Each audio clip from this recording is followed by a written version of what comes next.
وطبيب قلوبنا ومولانا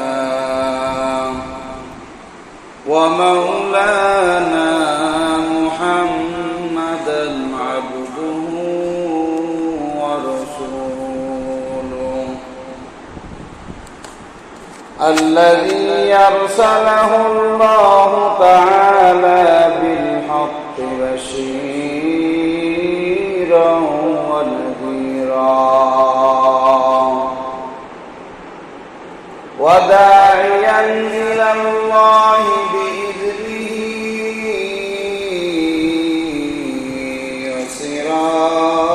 وسراجا منيرا أما بعد فأعوذ بالله من الشيطان الرجيم بسم الله الرحمن الرحيم وأقيموا الصلاة وآتوا الزكاة واركعوا مع الراكعين وقال رسول الله صلى الله عليه وعلى آله وسلم الصلاة عماد الدين من أقامها فقد أقام الدين ومن هدمها فقد هدم الدين أو كما قال النبي عليه الصلاة والسلام صدق الله المولانا العظيم وصدق رسوله النبي الكريم ونحن على ذلك من الشاهدين والشاكرين والذاكرين والحمد لله رب العالمين اللهم صل على روح محمد في الأرواح وعلى جسد محمد في الأجساد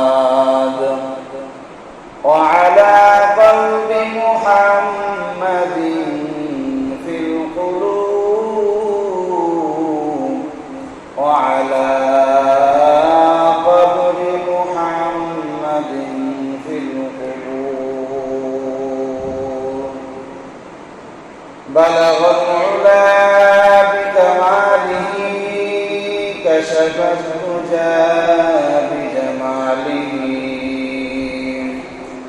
حسنت جميع خصاله صلوا عليه وآله لا إله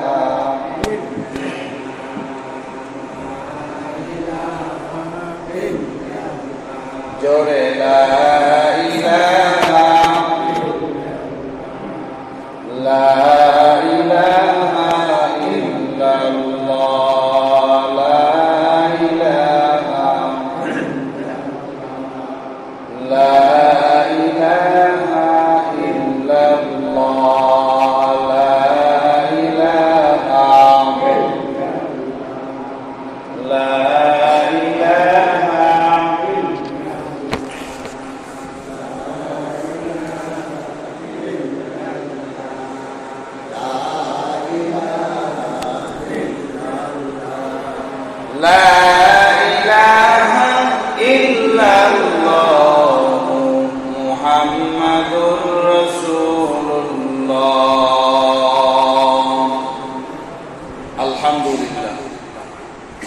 পাক রব্বুল আলামিনের দরবারে লাখ কোটি শুকরিয়া যে আল্লাহ তাআলা আমাদের সকলকে বিগত এক সপ্তাহ পরে জুমার নামাজ আদায়ের লক্ষ্যে মসজিদে এসে নামাজের পূর্বে কিছু কথা বলার মতো শোনার মতো তৌফিক দিয়েছেন।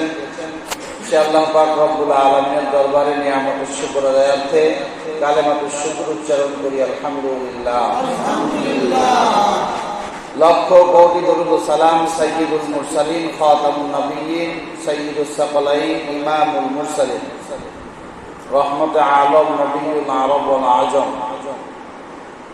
জনাবে মুহাম্মদুর রাসূলুল্লাহ সাল্লাল্লাহু আলাইহি ওয়াসাল্লামের উপর। গত জুমাতে আলোচনা হচ্ছিল নামাজ সম্পর্কে, নামাজ পড়লে কি লাভ, না পড়লে কি ক্ষতি। তো আজকেও তারই ধারাবাহিকতায় কিছু আলোচনা হবে ইনশাআল্লাহ।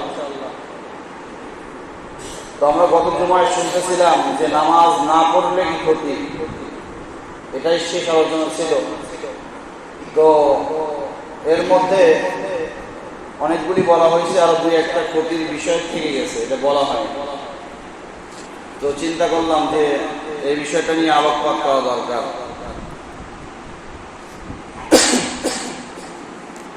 আল্লাহ পাক রব্বুল আলামিন দুনিয়ার জমিনে আমাকে আপনাকে দুনিয়াতে পাঠাইছেন একমাত্র আল্লাহ তাআলা গোলামি করার জন্য, তাই না?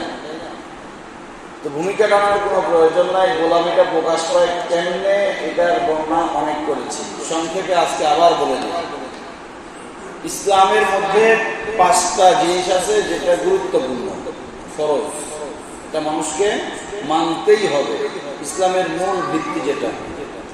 তো এই 5টার মধ্যে একটা তো হলো কালেমা, সেটা তো অন্তরের সাথে সম্পৃক্ত। আর 4টা হলো আমলের সাথে সম্পৃক্ত, যেটা আমাকে আপনার কাজে কর্মে করে দেখাতে হবে। তো এর মধ্যে 3টা, রোজা, হজ, যাকাত, এই 3টা সবসময়ের জন্য আমল নয়। কিছু আমল আছে মাসিক, এক মাসে আসে, একবার বছরে। কিছু আমল আছে টাকা পয়সা হলে জীবনে একবার ফরজ, হজ। কিছু আমল আছে যেটা প্রতি বছরে টাকা পয়সা থাকলে একবার ফরজ। কিন্তু নামাজ এমন একটা গুরুত্বপূর্ণ আমল যেটা দিনে প্রতিদিন কমপক্ষে 5 বার আমাকে আপনাকে এটা সারা দিতেই হবে, এটা সবচেয়ে বেশি গুরুত্বপূর্ণ। তো হাদিসের উদ্ধৃতি দিয়ে বলেছিলাম যে আল্লাহ রাসূল সাল্লাল্লাহু আলাইহি ওয়াসাল্লাম বলেন যে কিয়ামতের ময়দানে সর্বপ্রথম আল্লাহ তাআলা বান্দার নামাজের হিসাব নেবেন। আল্লাহ হাদিসের মধ্যে বলেন কেন নেবেন? কারণ অনেক সময় দেখবেন বাজারের মধ্যে আমরা যখন মাল কিছু বিক্রয় করতে যাই, ধরুন কিছু শস্য নিয়ে গেলাম, তো নিয়ে যাওয়ার পরে একটা স্যাম্পল নেয় না, ওরা কথা বলে না, স্যাম্পল নেয় না, এতটুকু মাল আগে কি করে দেখে, হাত দিয়ে দেখে বা যে কোনো ভাবে দেখে, পরীক্ষা করে। এতটুকু মাল নিয়ে যদি তাদের পছন্দ হয় তাহলে কি বলে যে ভাই পুরা বস্তায় কি এমন নাকি ভিতরে কিছু আছে, এটা বলে না? যদি হ্যাঁ একই জিনিস। তো আপনার এতটুকু মাল দেখেই পুরো বস্তাটা কি হয়ে গেল, ভালো না খারাপ, ওটার উপরে কি হলো, বিবেচনা হয়ে গেল। পুরা বস্তা ঢেলে দেখা লাগে না যে ভিতরে কি আছে না আছে, তাই না? শুধু এতটুকু মাল দেখলে বোঝা যায় যে পুরা বস্তার মধ্যে কি কেমন ধরনের জিনিস আছে। তো ঠিক ইসলামের যে 5টা ভিত্তি, এই 5টা ভিত্তি তো মূল। এই 5টা ভিত্তির মধ্যে সবচেয়ে গুরুত্বপূর্ণ যেটা, সেটা হলো নামাজ। আর এই নামাজকে আপনি কেমন ভাবে নামাজের ইতাআত করেছেন, নামাজকে পড়েছেন, নামাজকে সংরক্ষণ করেছেন, এটার হিসাব দিয়ে বোঝা যাবে আপনার রোজার কি অবস্থা, হজের কি অবস্থা, যাকাতের কি অবস্থা, অন্যগুলির কি অবস্থা। এটা এই স্যাম্পল, নামাজের স্যাম্পলটা দেখলেই বুঝে আসবে। এই জন্যই আল্লাহ পাক রব্বুল আলামিন অন্যান্য হিসাব নেওয়ার আগে এইটার হিসাব নেবেন। যদি এটা ভালো দেখে তাহলে আপনার অন্যান্য আমলগুলো কি এর উপর দিয়েই চলে যাবে, ভালোর দিকেই চলে যাবে। আর যদি এখানে আটকে যায় তাহলে বুঝবে যে পুরোটাই খারাপ, পুরোটাই কি খারাপ, পুরোটাই নষ্ট। এই জন্য নামাজের হিসাবটা আগে নেওয়া হবে। নামাজটা অনেক গুরুত্বপূর্ণ ইবাদত। এই জন্য আল্লাহ রাসূল সাল্লাল্লাহু আলাইহি ওয়াসাল্লাম বলেন, আউয়ালু মা ইউহাসাবু বিহিল আবদু আনা ইয়াউমাল কিয়ামাতিস সালাহ।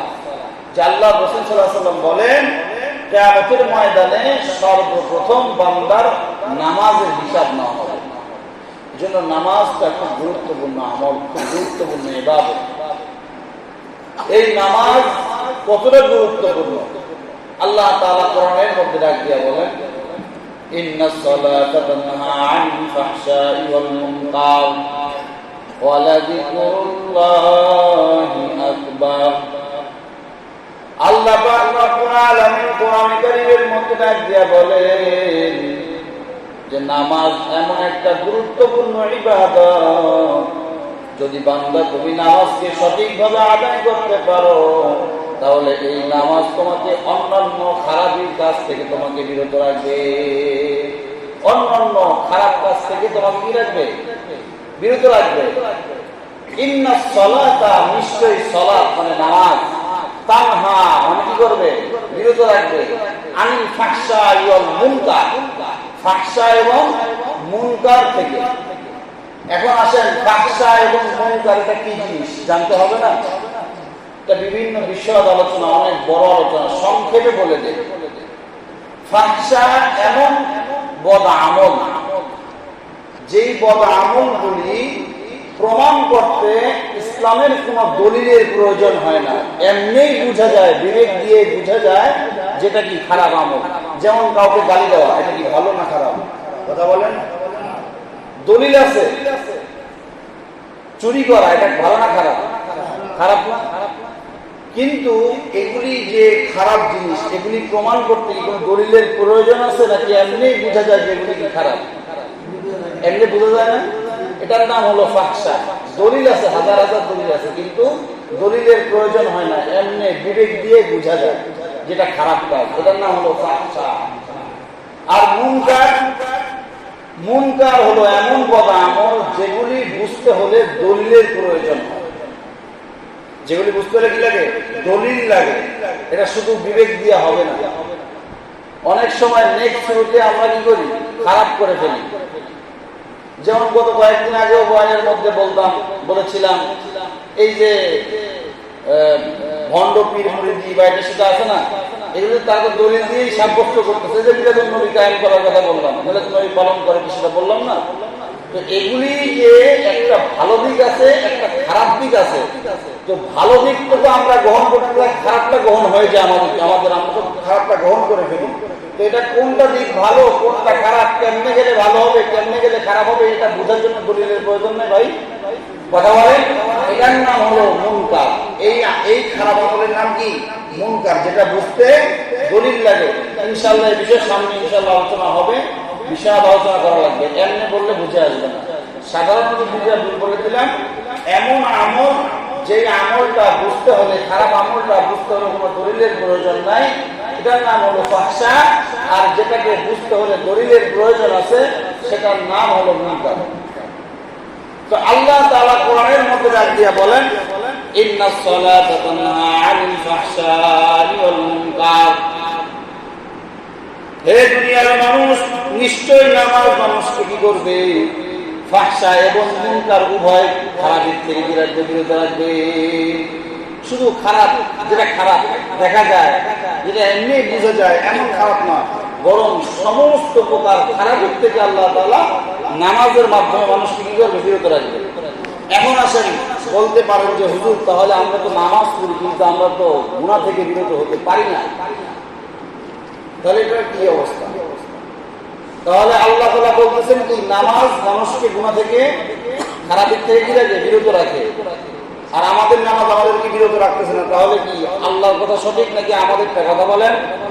আল্লাহটা তো বুঝতে হবে যে আমাদের নামাজ সেই মাকাম পর্যন্ত পৌঁছতে পারতেছে না, সেই পর্যন্ত যাইতে পারতেছে না। সেই অনুযায়ী নামাজের যে শান শওকত আছে, নামাজের যে আদব কায়দা আছে, নামাজের যে হাকিকত আছে, এই হাকিকত অনুযায়ী পরিপূর্ণ সহিশুদ্ধভাবে নামাজ আমাদের হচ্ছে না, বিধায় আমাদেরকে আমাদের নামাজ গুনাহ থেকে বিরত রাখতে পারে না। এখন অনেকে বলতে পারেন যে আমি সঠিকভাবে নামাজ পড়ি, সঠিকভাবে নামাজ পড়ি, তারপরে আমাকে গুনাহ থেকে হেফাজত করে না। একটা উদাহরণ দেই, এর থেকে উত্তম উদাহরণ আর খুঁজে পাইনি। সেটা হলো সাবান আর পানি দিয়ে যদি কোনো কাপড় ধোয়া হয় তাহলে কি কাপড়ের মধ্যে ময়লা থাকে নাকি দূর হয়ে যায়? কথা বলেন, দূর হয়ে যায় না? কিন্তু সাবান আর পানি দিয়ে যদি কয়লা ধোয়া হয়, কয়লা চিনেন না? কয়লা যদি কয়লা ধোয়া হয়, এই কয়লার কি ময়লা কোনোদিন যাবে? সাবান কি সাবান শেষ হয়ে যাবে, কয়লার ময়লা যাবে না। তাহলে বুঝতে হবে আপনার ভিতরে যে ভিতরগত যে নষ্টটা আছে এটা খারাপ হয়ে গেছে, এটা নষ্ট হয়ে গেছে, পচে গেছে। এটাকে সঠিক করতে হবে, এটাকে ঠিক করতে হবে। তাহলে আপনাকে আপনার নামাজ গুনার কাছ থেকে বিরত রাখবে, নষ্ট নয়। এর মুসলমান ইমানদার, আল্লাহর গোলাম, এই নামাজ হলো গুরুত্বপূর্ণ ইবাদত। এই নামাজ যদি আমি আপনি কায়েম করি, নামাজ যদি সুন্দর মতো আদায় করি, নামাজ আমাদেরকে সমস্ত প্রকার খারাপি থেকে বিরত রাখবে। আর যদি আমাদের নামাজ আমাদেরকে খারাপ কাজ থেকে বিরত না রাখে, তাহলে বুঝতে হবে আমাদের নামাজের সমস্যা, নামাজ হচ্ছে না। এর মুসলমান ইমানদার, সাহাবায়ে কেরামের ঘটনা শুনতাম, ঘটনা পড়েছি অনেক। সাহাবায়ে কেরাম যদি কোনো কাজের জন্য কোনো সমস্যায় পড়ে যেতেন, একমাত্র কোনো কারো কাছে হাত না পেতে সরাসরি গিয়া মসজিদের মধ্যে 2 রাকাত নামাজ পড়ে আল্লাহর কাছে চাইতে। কত বড় গুরুত্বপূর্ণ নামাজ! সাহাবায়ে কেরাম প্রত্যেকটা কাজের ফয়সালা আল্লাহ থেকে করতেন। সাধারণত মানুষের স্বভাব হলো কারো না কারো কাছে কি করা, মাথা নত করা। আপনি মহাজন, আমি আপনার কাজ করি, আপনার কাছে সাধারণত আমার মাথা নত করতে হবে। মাথা নত মানে কি? মানে আপনার কাছে আমার মুখাপেক্ষী হতে হবে, চাইতে হবে। মানে আমি আপনার কাছে ঠেকা, এমন কিছু প্রকাশ করতে হবে, তাই না? এটা হলো মানুষের ধর্ম, মানুষের স্বভাব, মানুষের চরিত্র। কারণ একমাত্র আল্লাহ পাক রব্বুল আলামিন কারো কাছে মাথা নত করেন না। যেন আল্লাহ তাআলা সূরা ইখলাসের মধ্যে সুন্দর করে বর্ণনা করে দিচ্ছেন। এই জন্য আল্লাহ তাআলা আল্লাহুস সামাদ, আল্লাহ তাআলা কারো কিনা মুখাপেক্ষী নয়। শুধু একমাত্র আল্লাহ তাআলা কারো মুখাপেক্ষী নয়, এটা ছাড়া মানুষ সকলেই সকলের কাছে মুখাপেক্ষী, কারো না কারো কাছে মুখাপেক্ষী হবে। তো এই মুখাপেক্ষীটা যদি আমি কোনো মানুষের কাছে না হয়, যদি স্বয়ং আল্লাহ পাক রব্বুল আলামিনের দরবারে হই, তাহলে এটা অনেক গুরুত্বপূর্ণ, ভালো হবে না? কথা বলেন। এই গুরুত্বপূর্ণ ইবাদত, এটা কেমনে, এটা আল্লাহর কাছে মাথা নত করবো, আল্লাহর কাছে ধরা দিব, আল্লাহর কাছে আমি সারেন্ডার করবো, এটা কেমনে সম্ভব? সাহাবায়ে কেরাম রাদিয়াল্লাহু তাআলা আনহু প্রশ্ন করলেন যে আল্লাহর রাসূল, আমরা আল্লাহ তাআলার নিকটবর্তী কেমনে হব? সাধারণত দেখবেন চেয়ারম্যান সাহেব, এলাকার এমপি সাহেব, তাদের নিকটে যারা থাকে, কিছু লোক থাকে না, তাদের গুরুত্বপূর্ণ কিছু লোক থাকে না, তারা যদি বলে স্যার একটু দেখেন না বিষয়টা, কাজটা হয়ে যায় না। কিন্তু আমি আপনি ঘুরতে ঘুরতে ঘুরতে ঘুরতে স্যান্ডেলের তলা শেষ হয়ে যায়, তারপরে কি নাই, কাজের কোনো অগ্রগতি নাই, কাজের কোনো খবরই নাই। কিন্তু তাদের পাশে কিছু তাদের বিশেষ লোক থাকে, গুরুত্বপূর্ণ লোক থাকে, তাদের কাছে এমন অর্জন করেছে, তাদের কাছাকাছি যাওয়ার মতো কিছু কাজ এমন অর্জন করেছে, যার জন্য তারা একটা কথা বললে সে কাজটা কি হয়ে যায়, তাড়াতাড়ি হয়ে যায়। তো আমি আপনি আল্লাহ তাআলা এরকম যদি নিকটবর্তী মানুষ হয়ে যেতে পারি, নিকটবর্তী যদি আল্লাহ তাআলা হয়ে যেতে পারি, তাহলে আমি আপনি যদি আল্লাহকে বলি আল্লাহ এটা করে দেন না, আপনার মুখ দিয়ে জবান দিয়ে বলতে দেরি হবে, আল্লাহ তাআলা করে দিতে দেরি হবে। এই জন্য আল্লাহ তাআলার নিকটবর্তী হওয়ার জন্য সাহাবায়ে কেরাম রাসূলকে প্রশ্ন করলেন, ও রাসূল, হে আল্লাহ রাসূল, ইয়া রাসূলুল্লাহ, আল্লাহ তাআলার নিকটবর্তী আমরা হব কেমনে? আল্লাহ রাসূল সাল্লাল্লাহু আলাইহি ওয়াসাল্লাম কোরআনে তেলাওয়াত করে দিলেন, ওয়াসজুদু ওয়াকতারিব। আল্লাহ পাক রব্বুল আলামিন কোরআনের মধ্যে বলেন, বান্দা যদি তুমি আমার নিকটবর্তী হতে চাও, তাহলে আমার সামনে তোমার মাথাটা নিচু বানায় দাও।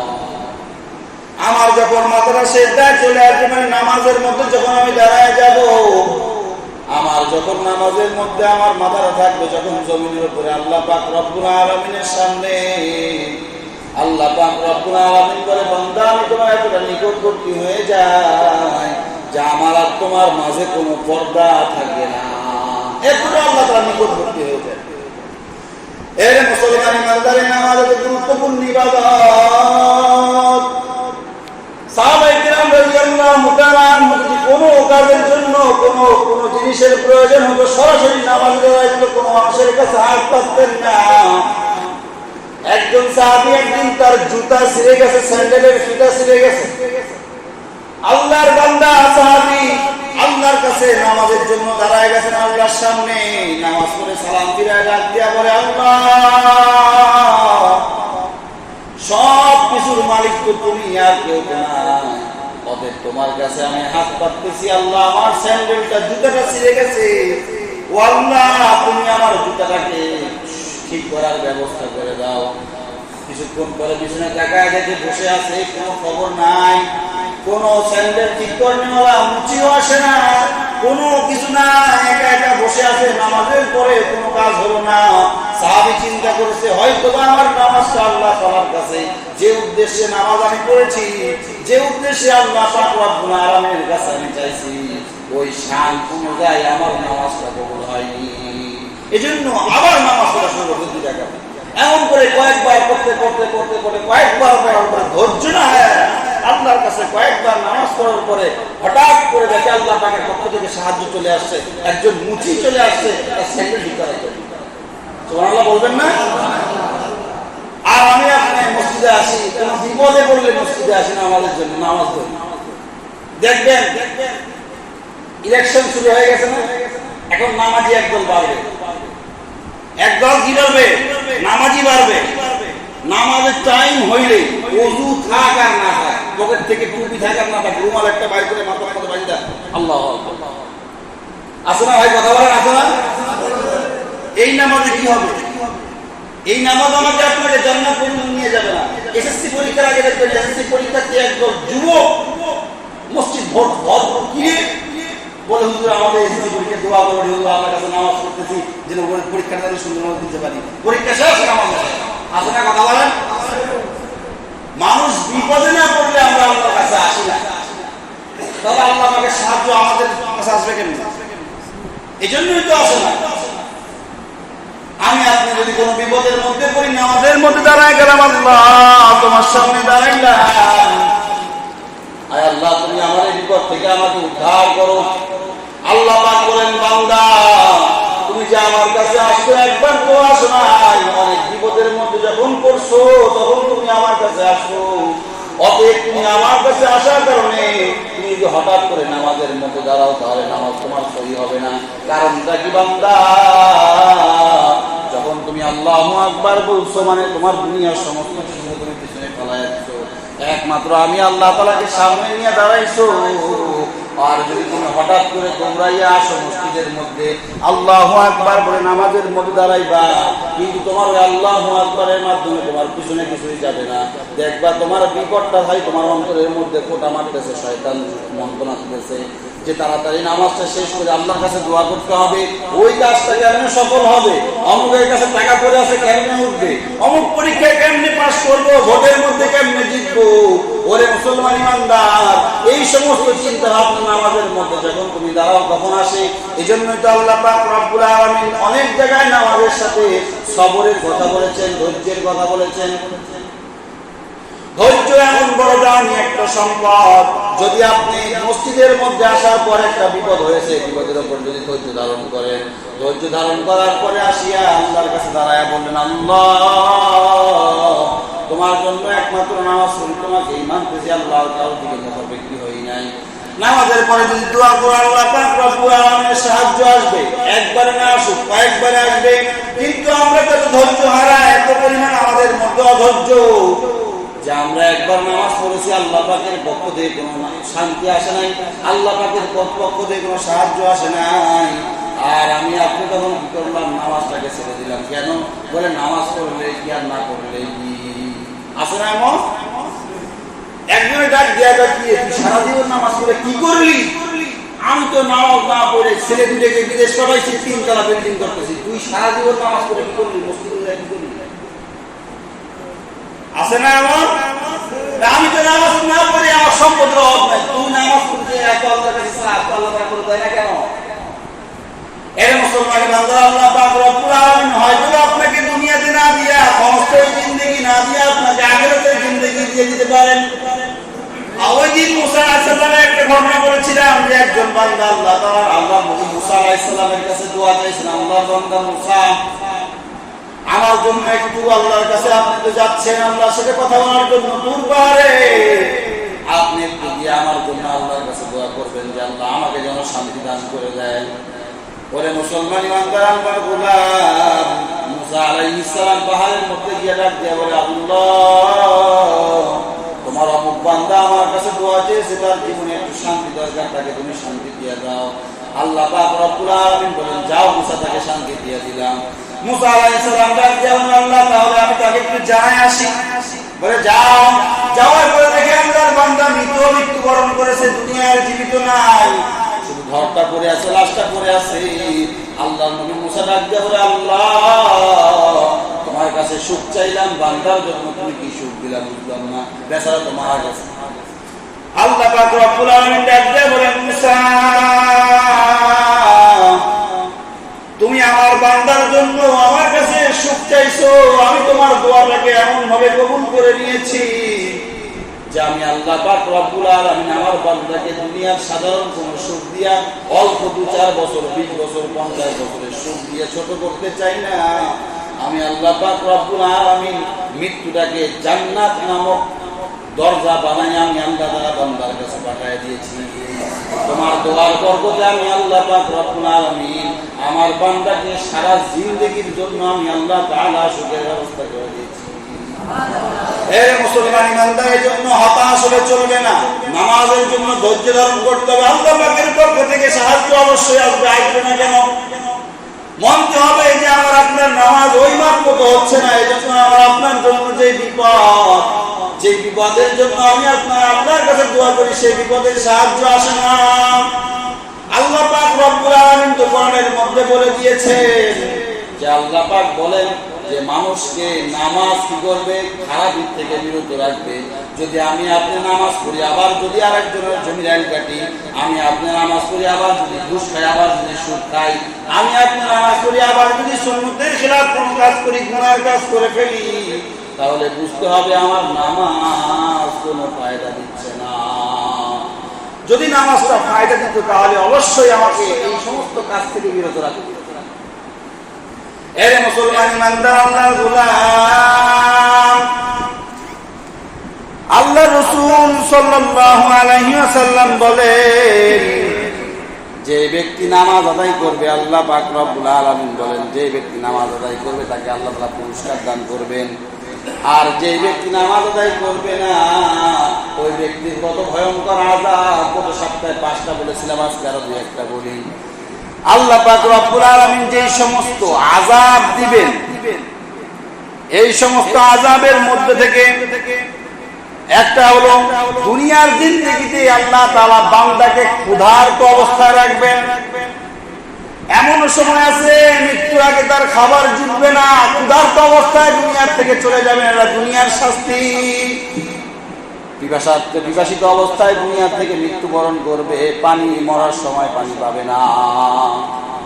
এরে মুসলমান ইমানদার, এমন বিভাসা লাগবে, আজরাইল যখন আসবে, আজরাইলের চেহারার দিকে তাকায় দেখবে, মাথাটা আসমানের দিকে, পাটা জমিনের মধ্যে, এত বড় চেহারা।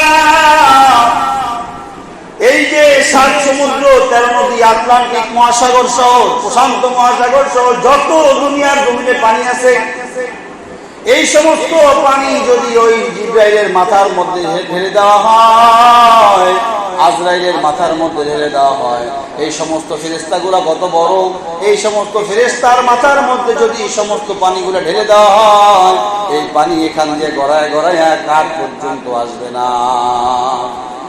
এত বড় ফেরেশতা যখন আসে সামনে দাঁড়াবে, তখন অবস্থাটা কি হবে?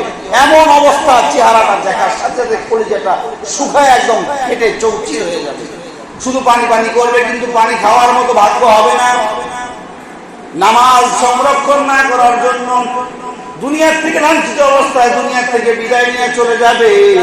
এরপরে কবরের মধ্যে তো শাস্তি অপেক্ষা করে। এরা মুসলমান ইমানদার আল্লাহর গোলাম, এই জন্য নামাজটাকে কায়েম করতে হবে, নামাজকে কখনো ছাড়া যাবে না, নামাজকে সুন্দর মতো হেফাজত করতে হবে। নামাজের হেফাজত যদি করো বান্দা, আল্লাহ পাক রব্বুল আলামিন যে 5টা পুরস্কার দেওয়ার কথা বলেছেন, ওই 5টা পুরস্কার অটোমেটিক তোমার জিন্দেগির মধ্যে এমনি কায়েম হয়ে যাবে। নামাজকে কায়েম করতে হবে।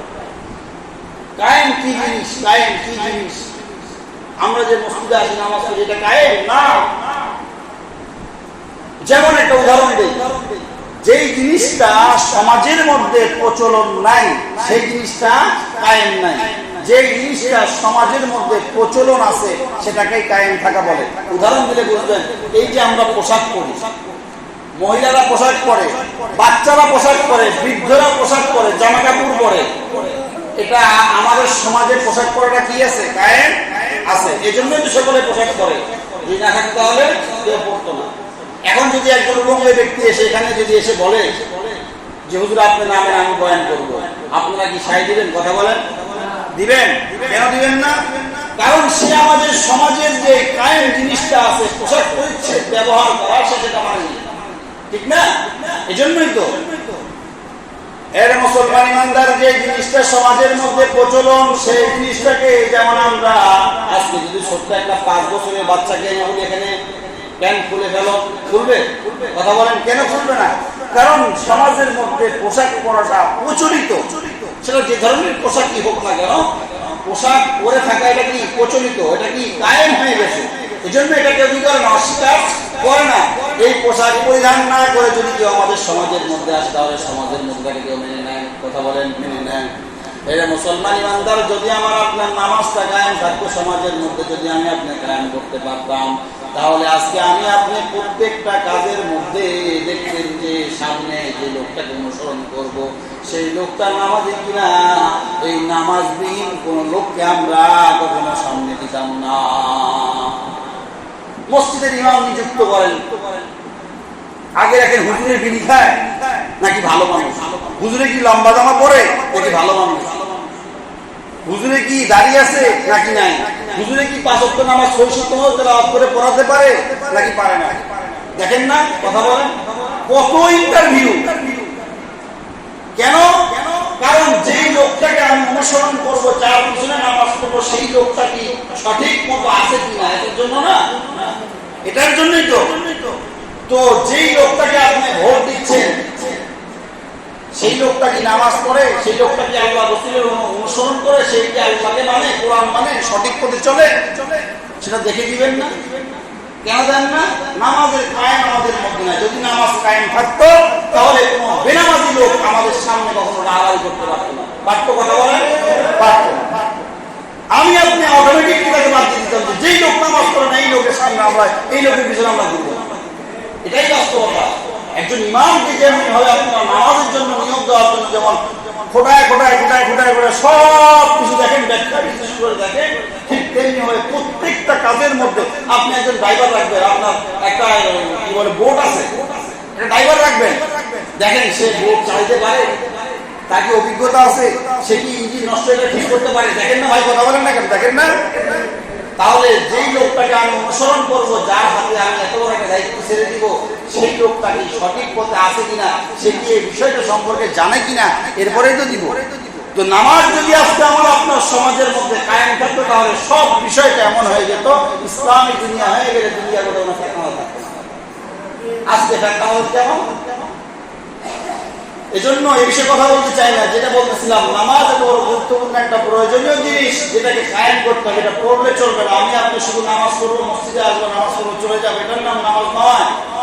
এটার জন্য আপনাকে আল্লাহর কাছে আদালতে দাঁড়াইতে হবে, আপনার কাছে, আর আপনি আল্লাহর কাছে জবাবদিহি করতে হবে।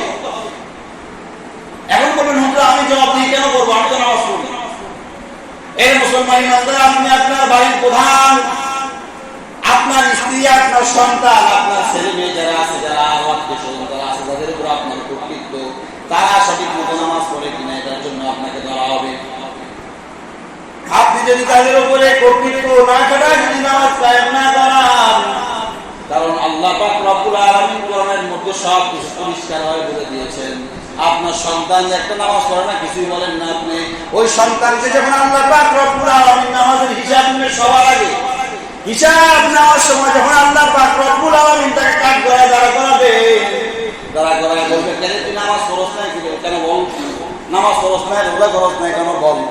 ডাইরেক্ট ডাক দিয়া বলবে, আল্লাহ আমার কোনো অপরাধ নাই, আমার মা বাবা যারা ছিল, আমার বড় ভাই যারা ছিল, আমি যাদেরকে মানতাম তারা আমাকে কখনো চাপ দিয়া আমাকে নামাজের জন্য পাঠায় নাই।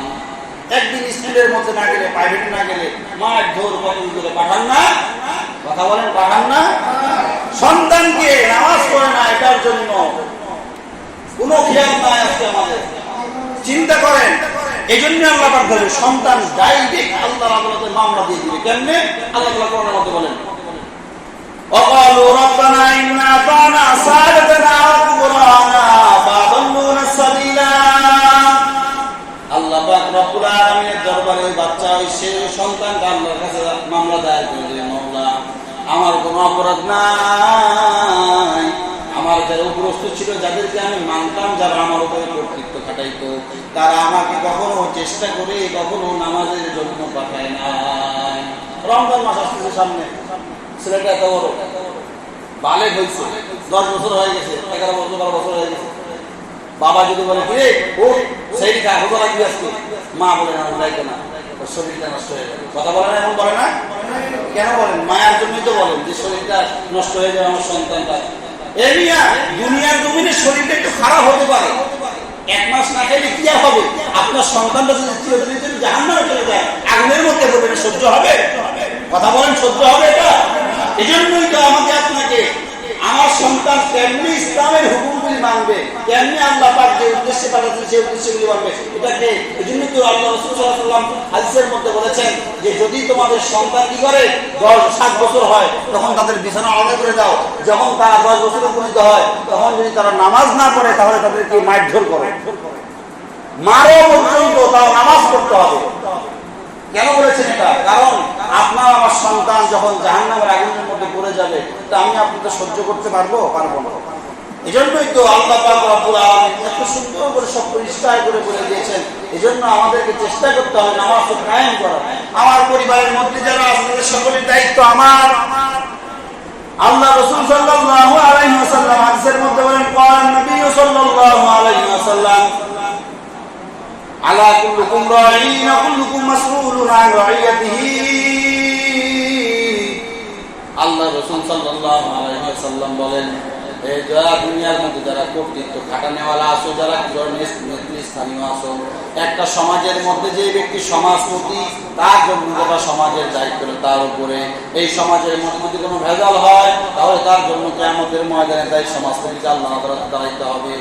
আপনার বাড়ির মধ্যে আপনি প্রধান, আপনার কথা সকলে শুনে আপনি তাদেরকে চালান। সেই বাড়ির মধ্যে যদি আপনার কর্তৃত্ব অনুযায়ী যদি আপনি নামাজের জন্য তাগিদ না দেন, যদি ইসলাম বিরোধী কোনো কাজ হয়ে যায়, আপনার স্ত্রী সন্তান পর্দা করে না, আপনার মেয়ে পর্দা করে চলে না, আপনার ছেলে কোরআন তেলাওয়াত করে না, নামাজ পড়ে না, আপনার স্ত্রী সন্তান কেউ নামাজ কালাম করে না, আপনি যদি 13-12 হজ করেন, তারপরেও আল্লাহর আদালতে মামলা দায়ের করার পরে ওই আদালতের জবাব না দেওয়া পর্যন্ত আপনার জন্য জান্নাতের দরজা খুলবে না। এতটা সোজা হলে তো ভালোই। আপনি যেখানে যে অবস্থান, এই যে আমি আমার কথা বলি, আমি এই মসজিদের ইমাম সাহেব, এই গোটা মহল্লার মানুষের জিম্মাদারি আমার উপরে, এই মহল্লার সকলের জিম্মাদারি আমার উপরে। এই জন্য আমার কাজ যতটুকু আপনাদেরকে সুন্দর মতো সাবলীল ভাষায় বুঝিয়ে আমাকে এখানে আসার জন্য, নামাজের জন্য, প্রত্যেকটা ইসলামের হুকুমগুলিকে আপনাদের সামনে পেশ করার জন্য আমাকে দায়িত্ব আল্লাহ পাক দিয়েছেন, আমি সেটা পালন করতেছি। এখন যদি আপনারা না মানেন তাহলে সেটার জন্য আমি দায়ী হব। আপনার সন্তানকে আপনি চেষ্টা করবেন নামাজ পড়ার জন্য, যদি সে নাই মানে আপনার চেষ্টা আপনি করে যান, আপনাকে এর জন্য ধরা হবে না, কিন্তু আপনার চেষ্টার মধ্যে যদি ত্রুটি থাকে তাহলে আপনাকে ধরা হবে। এই জন্য যত সম্ভব আপনাকে চেষ্টা করতে হবে, নামাজ কায়েম করতে হবে। নামাজ এত বড় একটা সম্পদ, এত বড় একটা দৌলত যে নামাজ ছাড়া কোনো ব্যক্তি জান্নাতে যেতে পারবে না। এই নামাজ না পড়লে, কারণ আল্লাহ রাসূল হাদিসের মধ্যে বলেন, মুসলমান আর কাফেরের মধ্যে পার্থক্য হলো নামাজ। যে ব্যক্তি নামাজ নাই, তার মধ্যে কাফের মধ্যে কি নাই, কোনো পার্থক্য নাই, এক। তবে কি বুঝলেন? কাফেররা নামাজ পড়ে না, আমরা নামাজ পড়ি, এটাই পার্থক্য। এখন আমি আপনি চিন্তা করেন, যদি আমি আপনি নামাজ না পড়ি তাহলে আমার আপনার কি হারানটা হতে পারে? আল্লাহ শাস্তি তো অবশ্যই অপেক্ষা করতেছে। এরা মুসলমান ইমানদার যে কথাগুলি বলতেছিলাম, নামাজ এত গুরুত্বপূর্ণ একটা সম্পদ, এই নামাজ যদি আমি আপনি কায়েম করতে পারি তাহলে আমার আপনার সমস্ত কিছুর মধ্যে আল্লাহ পাক রব্বুল আলামিন বরকত দান করে দিবেন। আমাকে আপনাকে দুনিয়ার প্রতিটা কাজের মধ্যে আল্লাহ তাআলা সফলতা দান করবেন। গত জুমার মধ্যে বলেছিলাম না 5টা গুণের কথা, 5টা পুরস্কারের কথা, দেখবেন অটোমেটিক্যালি 5টা পুরস্কার আপনার সামনে এসে হাজির হয়ে গেছে। আর যদি নামাজ না পড়েন তাহলে যে শাস্তিগুলো আপনার সামনে এসে হাজির হয়ে যাবে, আপনার কিচ্ছু করতে হবে না, কষ্ট করতে হবে। এই জন্য নামাজ খুব গুরুত্বপূর্ণ একটা ইবাদত। এই নামাজ আমাদেরকে কায়েম করতে হবে, নামাজকে সুন্দর মতো নামাজের হকগুলিকে আদায় করে আমাদেরকে করতে হবে। নামাজের হক নষ্ট করলে আমাদেরকে চলবে না। নামাজের পাশাপাশি আমাদেরকে ধৈর্য ধারণ করতে হবে, কারণ ধৈর্যের কথা বললাম, ধৈর্যটা কত বড়। আমরা তো এমনিতেই বিধৈর্য হয়ে যাই, একটুতেই অধৈর্য হয়ে যায়। একবার নামাজ পড়ছি, সাহায্য আসে না, সাহাবায়ে কেরাম কি বলতেন যে না আমার নামাজ হয়নি, আবার আল্লাহ দিবে না মানে, আল্লাহ দিবে না মানে দুনিয়ার সাধারণ একটা মানুষের কাছে যদি একবার যান না দিল, আরেকবার যান না দিল, আরেকবার যান, কয়েকবার ঘুরলে কি দিবে না? কথা বলেন, তার মনে কি একটু দয়া হবে না? তো আল্লাহ পাক রব্বুল আলামিন যে মানুষকে বানাইলেন, সেই মানুষের মধ্যে আল্লাহ পাক রব্বুল আলামিন 1% দয়া মায়া আল্লাহ তাআলা মানুষের অন্তরের মধ্যে দান করে দিলেন। আর এই 99% যে আল্লাহ পাক রব্বুল আলামিনের কাছে রাখলেন, আল্লাহর কাছে যদি ডাকিয়ে বলেন আল্লাহ আমি এই সমস্যার মধ্যে পড়ছি, কোনো মানুষের কাছে যাই না, তোমার দরবারে আয় আল্লাহ তুমি আমার সমস্যাটার সমাধান করে দাও। আল্লাহ পাক রব্বুল আলামিনের কাছে যখন একবার চাইবেন, দুইবার চাইবেন, তিনবার চাইবেন, একবার দুইবার করতে করতে আল্লাহ পাক রব্বুল আলামিনের অন্তরের মধ্যে আল্লাহ তাআলা বড় রহমতের অন্তরের মধ্যে যখন জোশ মেরে যাবে, যখন দেখবেন আপনি যতটুকু চাইছেন তার থেকে আল্লাহ পাক রব্বুল আলামিন আপনাকে আরো বেশি দিয়ে দিবেন। এই জন্য নামাজকে নামাজের মাধ্যমে আল্লাহর কাছে যাইতে হবে, কারণ এটাই সবচেয়ে উত্তম একটা পন্থা। এরা মুসলমান আল্লাহর গোলাম, এই নামাজ কতটা গুরুত্বপূর্ণ হাদিসের মধ্যে, কোরআনের মধ্যে বিভিন্ন জায়গায় শুধু বলেছেন নামাজ কায়েম করো, নামাজ কায়েম করো। আল্লাহ রাসূল সাল্লাল্লাহু আলাইহি ওয়াসাল্লামের ইন্তেকালের আগে সর্বশেষ যে কথাগুলি বলেছিলেন, হযরত আম্মা আয়েশা রাদিয়াল্লাহু তাআলা আনহা বলেন তিনি সমস্ত স্ত্রীদের সাথে কি করতেন? হাসি খুশি করতেন, আনন্দ ফুর্তি করতেন, সবই করতেন। কিন্তু যখন আযান হতো, বিলালের আযান যখন হযরত রাসূল করিম সাল্লাল্লাহু আলাইহি ওয়াসাল্লামের কানের মধ্যে আসতো, রাসূল সাল্লাল্লাহু আলাইহি ওয়াসাল্লাম সমস্ত কিছু বাদ দিয়ে মসজিদে চলে যেতেন। নামাজের এত গুরুত্ব। আল্লাহ রাসূল সাল্লাল্লাহু আলাইহি ওয়াসাল্লাম মৃত্যুর আগে কোনো স্ত্রী কথা বলেন নাই, কোনো সন্তানাদি আত্মীয় স্বজন সাহাবায়ে কেরাম কারো কিছু বলেন নাই। আল্লাহ রাসূলের মুখে একটা কথা ছিল যে হে আমার সাহাবায়ে কেরাম, আসসালাত আসসালাত, নামাজ কায়েম করো, নামাজ কায়েম করো, নামাজ পড়ো। একটাই কথা বলেছেন। এজন্য নামাজটা কত গুরুত্বপূর্ণ এই হাদিসগুলি দ্বারাও বোঝা যায়। এজন্য আমাদের সকলকে বিশেষ করে নামাজের পাবন্দি করতে হবে। নামাজ ছাড়া আমাদের কোনো উপায় নেই, কোনো গতি হবে না। আল্লাহ পাক রব্বুল আলামিন যে আমাদেরকে যে দুনিয়ার জমিনে পাঠাইলেন, কেন পাঠাইলেন? এই কারণগুলি তালাশ করে দেখেন, এই কারণগুলি সবগুলি খুঁজে খুঁজে খুঁজে খুঁজে দেখবেন কোরআনের মধ্যে দেখবেন এই 5টার মধ্যে এসে মিলবে। যে 5টার মধ্যে গুরুত্বপূর্ণ কোনটা বললাম? কথা বলেন। ইসলামের ভিত্তি 5টার মধ্যে গুরুত্বপূর্ণ কোনটা? সবগুলি গুরুত্বপূর্ণ। তারপর থাকে না 1 নম্বর 2 নম্বর সিরিয়াল থাকে না, তো 1 নম্বরে কোনটা? নামাজ। এজন্য নামাজ ছাড়া আমাদের কোনো গতি হবে না। এজন্য মুসলমান আপনাকে আমাকে নামাজ পড়তেই হবে, নামাজ আমাকে আপনাকে কায়েম করতেই হবে। যদি আমি আপনি নামাজকে কায়েম করতে পারি তাহলে কবরের ভিতরে গিয়ে দেখবো কবরের সুন্দর আচরণ। আর যদি আমি আপনি যদি নামাজকে কায়েম না করে দুনিয়া থেকে চলে যাই তাহলে কবরের খারাপ আচরণটা আমি আপনি দেখবো। কেন? কারণ কবর প্রতিদিন ডাকতে থাকে, হে দুনিয়ার মানুষ তোমরা আজকে আমার বুকের উপর দিয়ে হেঁটে যাও, আসো আমার ভিতরে। যদি নেক আমল নিয়ে আসো তাহলে ভালো আচরণ পাবে, যদি খারাপ আমল নিয়ে আসো তাহলে আমি কবরের ভয়ানক অবস্থান দেখতে পাবো। আজকে আমার উপর দিয়ে তুমি বুক ফুলিয়ে হেঁটে যাও, আমার ভিতরে আসো, এরপরে দেখা যাবে। এজন্য আমাকে আপনাকে সব সময়ের জন্য আল্লাহ পাকের ধ্যান খেয়াল, আল্লাহ পাক রব্বুল আলামিন যে উদ্দেশ্যে পাঠাইছেন বিশেষ করে সেই উদ্দেশ্যকে সামনে রেখে সেই ইসলামের যে বিশেষ ভিত্তিগুলি আছে, এই ইসলামের মূল ভিত্তিগুলি আমাকে আপনাকে সামনে রেখে বিশেষ করে নামাজটাকে আমি আপনাকে কায়েম করতে পারি, সেই তৌফিক আল্লাহ তাআলা আমাদের সকলকে দান করুন বলে আমি